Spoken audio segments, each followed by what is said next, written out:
से जोड़ दिया जा रहा हो। हमारे विद्यालय में संस्कृत पर विशेष बल दिया गया। क्यों दिया गया है? संस्कृत भाषा देववाणी है और ये देववाणी देवताओं की भाषा है। इसमें भगवान राम, भगवान हनुमान जी सबने संस्कृत भाषा में, देखो जब रामायण बनाई गई थी तो वाल्मीकि जी ने संस्कृत में, जो वाल्मीकि मुनि थे उन्होंने संस्कृत भाषा में ही लिखी थी। और देखो उनकी विचित्र बात क्या थी कि रामायण को, तो रामायण की घटनाएं तो बाद में घटी, लेकिन रामायण की घटना घटने से पहले वाल्मीकि ने पूर्ववाणी कर दी थी, भविष्यवाणी कर दी थी जैसा ऐसा होगा।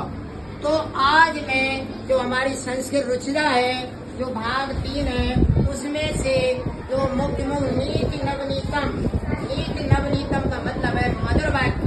तो आपको मैं कुछ उपदेश पर, जो उपदेशात्मक वाक्य है जिनसे हमारा जीवन का संग्रह होता है, जीवन अच्छा बनता है, मैं आपको श्लोक समझाऊंगा, ध्यानपूर्वक सुनने की कृपा।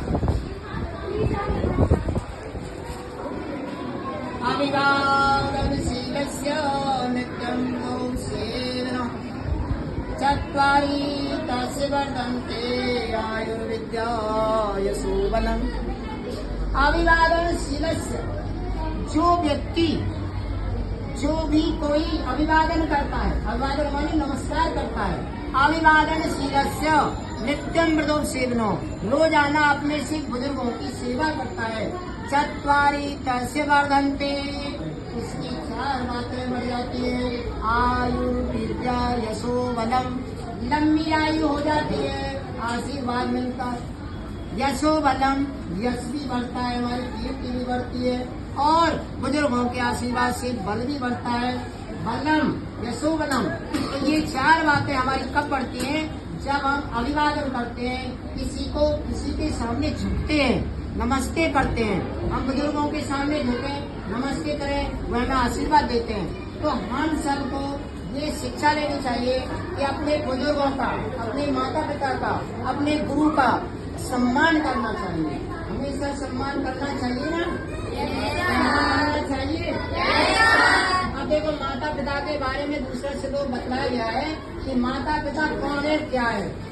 यम माता पितरौ क्लेशं शरीरे भवे नरनाम, यम माता पितरौ क्लेशम, जिस कष्ट को माता पिता बच्चे के जन्म देने में उठाते हैं, बच्चे के पालन पोषण करने में माता पिता कष्ट उठाते हैं, ना तस्य निष्कृति सत्या कर्तुम वर्ष सत्रति, उसका बदला, तस्य कृति, उसके बदले को हम सैकड़ों जन्म लेने पर भी नहीं चुका सकते। माता पिता का हम ऋण नहीं हो सकते, जो माता पिता का हमारे ऊपर कर्ज होता है, और वही माता पिता हमारे उस कर्ज को, हम माता पिता के कर्ज को नहीं चुका सकते, क्योंकि वे हमारे जीवन दाता है। तो माता पिता का, गुरु का हमेशा सम्मान करना चाहिए। अब देखिए सबसे बड़ा सुख क्या है, सबसे बड़ा दुख क्या है, ये संस्कृत में ही बतलाया गया है और अन्य भाषा में भी इसकी व्याख्या की गई है। तो संस्कृत में क्या बतला गया? सर्वं परवशं दुःखं सर्वमात्मसं सुखं एतद् विद्यात् समासेन लक्षणं सुखदुःखयोः। सर्वं परवशं, दूसरे के बस में होना सबसे बड़ा दुख है। हम दूसरे के पराधीन हो जाएं, पराधीन सपने में सुख नहीं, पराधीन को सपने में भी सुख नहीं होता। तो सर्वं परवशं दुःखं, दूसरे के बस में होना सबसे बड़ा दुख है, और अपने बस में होना सबसे बड़ा सुख है। हम किसी के अधीन न रहे, स्वतंत्र हैं, तो सबसे बड़ा सुख है। एतद् विद्या समासेन लक्षणं सुख दुःखयोः। एतत् माने इन दोनों के, सुख दुख के जो लक्षण है, एतत् माने इन दोनों के, समासेन माने संक्षेप में, लक्षणम सुख दुःखयोः, सुख और दुख के लक्षण बतलाए गए हैं।